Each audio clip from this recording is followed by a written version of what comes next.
આજે આપણે સાંભળીશું વસંત પંચમીની સરસ મજાની કથા। વસંત પંચમી જ્ઞાન, વાણી અને નવજીવનની પવિત્ર કથા છે। યુગો પહેલા જ્યારે પૃથ્વી પર અજ્ઞાન અને અંધકાર વ્યાપ્યો હતો, ત્યારે માનવ જીવનમાં શબ્દો હતા, પરંતુ તેના સુર, ભાવ અને જ્ઞાનનો અભાવ હતો। લોકો બોલતા હતા, પરંતુ હૃદયમાંથી નહીં।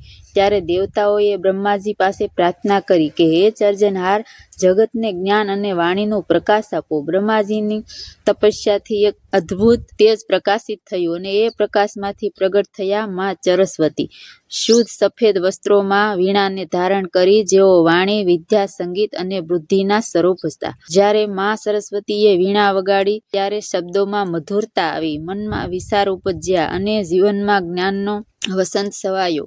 આ પવિત્ર દિવસ હતો માઘ સુદી પંચમી, જે આજે આપણે વસંત પંચમી તરીકે ઉજવીએ છીએ।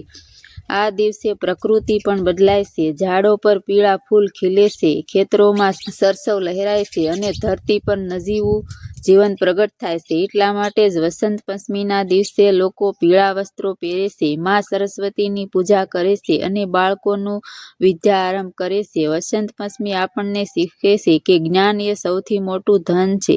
વાણીમાં મીઠાશ અને વિચારમાં શુદ્ધતા રાખો અને જીવનમાં હંમેશા વસંત ખીલવા દો।